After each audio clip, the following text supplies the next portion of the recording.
Hey, so I got a model kit in the mail because one thing I've been missing while I've been home, I forgot to grab a molecular model kit from my office the last time I was in there. So now I have one, so I want to redo a little bit of the stuff that I talked about in chapter 24. So one thing that may be helpful with this is this beautiful worksheet or handout that in Canvas is titled the VSEPR, so Vesper handout with hybridizations. So this is some of what we're going to see is coming from this. I just have some models. So one thing you're going to have to be able to do when we're looking at organic molecules is look at a central atom. So look at one atom in the molecule and determine its hybridization. So for organic molecules, there are only three options: hybridization of sp, of sp2, or of sp3. Sp is when there are two electron domains, and just a reminder, an electron domain, there's my pen. So these are the things that count as one electron domain. Yep, that's great. One pair of lone pair electrons, so two dots, count as one. A single bond counts as one electron domain. A double bond counts as one electron domain. And a triple bond counts as one electron domain. So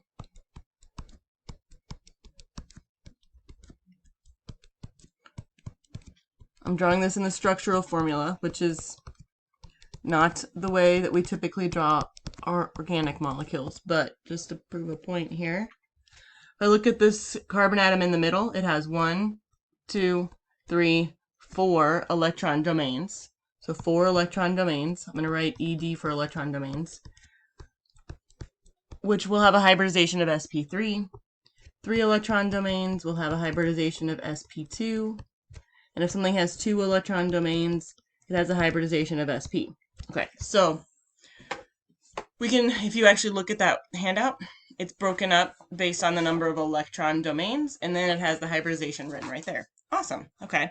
Well, if something has 2 electron domains, according to that handout, it also says it has an electron domain geometry of linear and a molecular shape of linear, which looks like this. So this would be the atom that has 2 electron domains. So 1, 2. And so the linear shape is literally a line. Okay. There we go. Bond angle is 180 degrees from here to here. Okay. And if you have 2 electron domains, this is the only option. You're going to see 2 electron domains or sp hybridization or linear electron domain geometry or molecular shape with alkenes, which we're going to look at here in a minute. Okay. If you have 3 electron domains, its electron domain geometry is trigonal planar. So it kind of looks like if we had a circle and then we did kind of like a peace sign. Okay. The peace sign would be the trigonal planar. It has a bond angle of 120 degrees. Okay. And it's flat. Okay. So it makes the peace sign, but then it would just lay down. Okay, so it's flat. This is the hybridization of sp2. It has to have 3 electron domains, so it made 3 sets of bonding orbitals, so it needed to add up together 1 s and 2 p's to add together to be 3 things to make 3 electron domains, so its hybridization is sp2. And we're going to see alkenes with 1 double bond and 2 single bonds show up with this. And then if you have 4 electron domains, like the example that I did up there, it is tetrahedral electron domain geometry. So tetrahedral electron domain geometry has 1 atom. So this is the first one that's truly 3-dimensional, right? It's not flat. Okay. So it's got 1 atom going straight up and 1 atom going straight over to the side. And those would be flat to each other. Okay. Then we have 1 atom going forward and 1 atom going backwards. And if I rotate this, it's kind of like it's got a handle on the top and then just like a 3-legged pyramid, or like it just rotates. So take this guy and then I'm gonna turn it. Looks the same. Take that guy and I'm gonna turn it. Looks the same. Turn it. However I rotate this, I get the same shape, the tetrahedral electron domain geometry, with bond angles of 109.5. Now, we do see in our worksheet, and I skipped this for 3 electron domains, so I'll go backwards.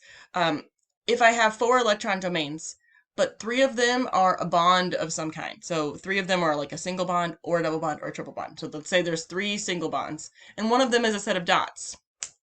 That set of dots is invisible because what happens is there's no atom on the outside. So the electrons are there, but we don't see a bond. So what we would see is this.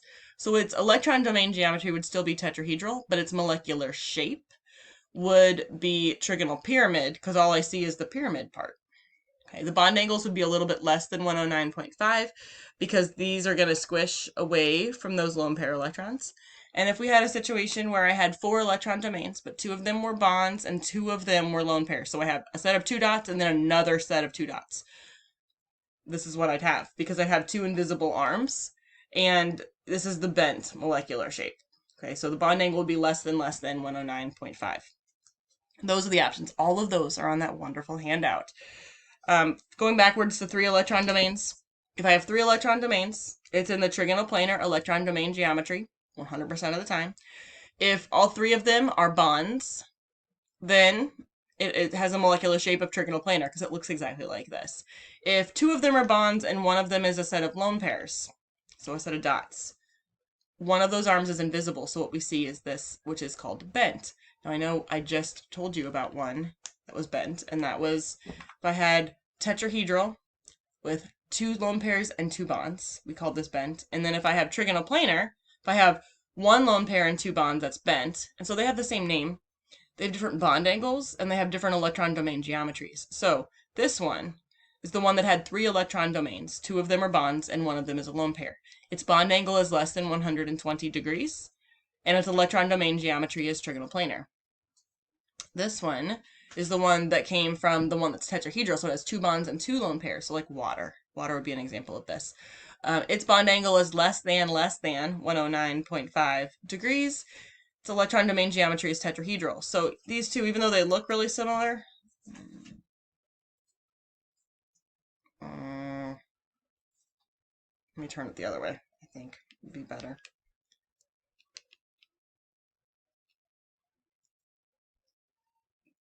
You can't really see super well. But I tried to line up one of the bonds so that way they're kind of together. And then what I was trying to show is that the bond angle is different for these, that the other one doesn't line up perfectly. You can't really tell. But these have different bond angles. So they look similar, but they're not the same. Okay. So that's just the generic electron domain geometry, molecular shape, bond angle hybridization thing. On the worksheet, it does go into 5 electron domains and 6 electron domains because I was too lazy to cut that out from the handout that I give my Gen Chem 1 students. So you guys really only need 2 and 3 and 4 electron domains. So now I want to skip to alkanes and looking at that. So I'm going to make me small for a minute. Okay. So where's my pen? I have 1, 2, 3, 4, 5. So if I have an alkane, 5 carbon atoms, okay? And then we could count the number of hydrogen atoms if we wanted to. Remember, every carbon atom is always going to have 4 bonds. So that carbon right now just has 1. So there'd be 3 hydrogens right there. That carbon has 2, so 2 more hydrogens. This one would have 2 more hydrogens. This one would have 2 more hydrogens. This one would have 3 more hydrogens. So I'd have 1, 2, 3, 4, 5, 6, 7, 8, 9, 10, 11, 12 hydrogens. Okay, so this is pentane. It's a, why is my mouse not? There we go. Ha! I'm big again. So what I did was I used my model kit to make that. Okay, so I have 5 carbons and I have 12 hydrogens. So alkanes, which are all sp3 hybridized, all have the tetrahedral electron domain geometry and molecular shape. So if we looked at just this one, doesn't that look exactly like the tetrahedral one I just showed you? All of them are in that tetrahedral shape. They're just all attached to each other. So like the second one, 1 up, 3 around the middle. This one, 1 up, 3 around the middle. They're all in that same tetrahedral electron domain geometry and molecular shape. But because all of these are single bonds, they are just sigma bonds, which means they can rotate. So this molecule can look like this, which is pretty much how I drew it. But then at any point, one of them can rotate. It can do this if it wants. Okay, this is still 5 carbon atoms in a row. That's why when we're doing alkanes, when you have to count the longest chain, you can't just say it's the like left or right. You got to look at all the options because it can get bendy. Like this is the same. So alkanes have this rotation about their single bonds, and it's not like just that they can. They do. They're doing this all the time. Like this is what the molecules are doing just in real life because they have that energy and that disorder. Remember all those micro states we talked about when we talked about enthalpy? Entropy gives free energy, and entropy, which was the disorder, has the micro states. And it was like all the different ways we could take a picture of how they were arranged. Yeah, so that's happening. These are just constantly rearranging themselves. So alkanes have this freedom of rotation. Okay. So however you draw it, it doesn't matter. That's why when we name it, our rules are find the longest carbon chain, circle it, name that, then look at the things coming off of it, because you could draw this molecule one way and I could draw this molecule this way. It would have the same name and it'd be the same molecule. Okay. So alkenes. Alkenes are when we have one double bond.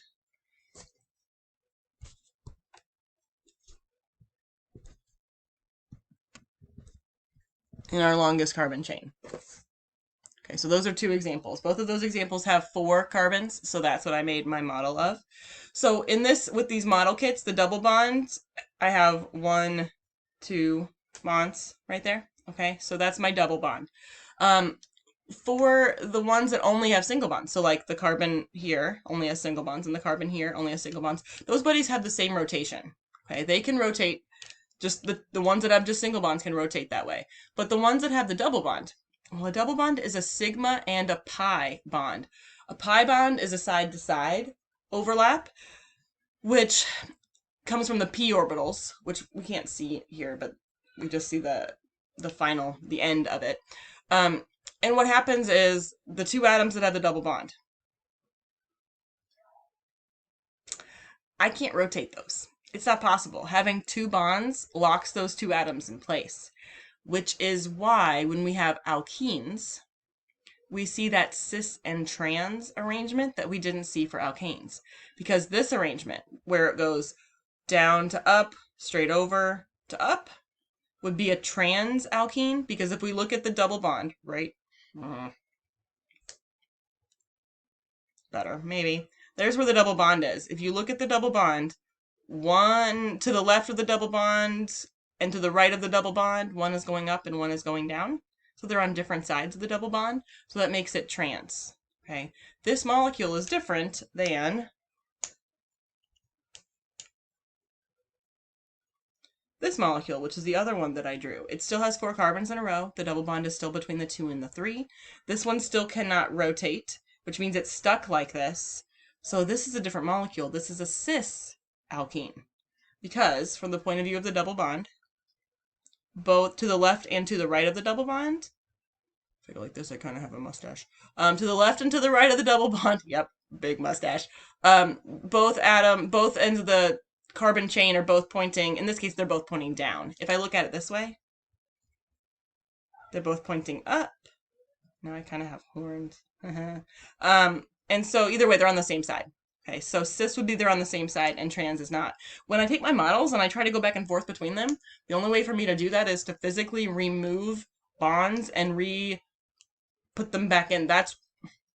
I can't just, it doesn't naturally go back and forth between these 2. These are 2 different molecules. So this happens with alkenes because of that pi bond, because of the double bond.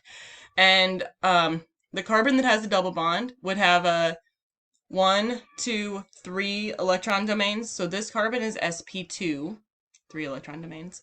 The other one that's part of the double bond, 1, 2, 3 electron domains, that's sp2. So it's sp2, so both of these are trigonoplanar with bond angles of 120 degrees. But then the carbon at the end down here has 1, 2, 3, 4 electron domains, so it's tetrahedral with bond angles of 109.5 and a hybridization of sp3. So within one molecule, you can have different hybridizations. You can have different molecular shapes. You got to look at each carbon pretty much. Sometimes there's oxygens and nitrogens too, and so you'd have to look at those. So the last one is the alkyne, which is when we have a triple bond.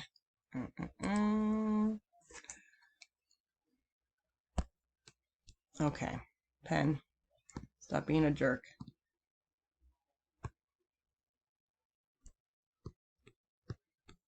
So this, I don't know why I made it a little bit extra long, but that's okay. There's a carbon here, there's a carbon here, there's a carbon here, and there's a carbon here. So that would be 4 carbons with a triple bond between the second and the third. So I don't have enough atoms to have my own alkyne ready to go. So I gotta modify my alkene. Okay, so here's my 4 carbons with a triple bond. The triple bond would be 1 sigma bond and 2 pi bonds. So this one can't rotate either, but to be fair, it's already flat. Okay, so this carbon right here has 2 electron domains, a single bond on one side and a triple bond on the other. That counts as 2 electron domains. So it is sp hybridized, linear molecular shape, linear electron domain geometry, 180-degree bond angle. That's why when I draw alkynes, I draw them like this, like how I did, let's see, no. Oh my gosh, I can't, I was trying to make it look the same as that, but I don't know. Ugh, front-facing cameras confuse me. Okay, so that's why I draw them flat, because isn't this literally a straight line if we look from carbon to carbon to carbon to carbon? So if we look at this, alkynes, we don't have cis or trans because to the left and to the right of the triple bond, they're straight out, they're straight across. So we don't see, you know, up and down. Now, if I have a longer one, in this case, all of them, oh no, my boys are running up the stairs. We might get fun times. So I have a triple bond right there. So my triple bond is right here. Okay. Now, if you look when I add all these other things with single bonds, they still have their tetrahedral, sp3 hybridization, whatever. So the triple bond where it's flat is just immediately to the left and to the right of the triple bond are the only ones that stay flat. Once I go past, so this is the one right next to the triple bond. Now it gets into its normal, like, up and down kind of shape. Okay, so I don't know if that helped. Oh, one thing I want to do. Going back to talking about alkanes. Sorry. The model kit was not quite as big as I was hoping for. God, 444 pieces. You'd think I'd be able to make more things, but it has to have all the other atoms too. So anyway, here's my molecule. It's got 1, 2, 3, 4, 5, 6 carbons in it. So this would be hexane because they're all single bonds. Now, isomers. We talked about isomers and how isomers are, you're using the same number of atoms but putting them together in different ways. So just a visualization of that is if I have this model kit, and to make an isomer, I would just, break off a piece, break off another piece, and move it. Okay. Now I made a new model because now not all 6 of them are in a row. And with isomers, that's all that's happening. You're just rearranging the pieces. You have to use every single one of these pieces when you're drawing an isomer. You're just rearranging them. And the way you know you made a new isomer is if you can give it a new name. So you just try to name it. And if it has a different name than what any of the other ones ever have that you've already done, then you've made a new isomer. I don't know if this was helpful or not, but I tried, and I got to play with my new model kit. So, yay!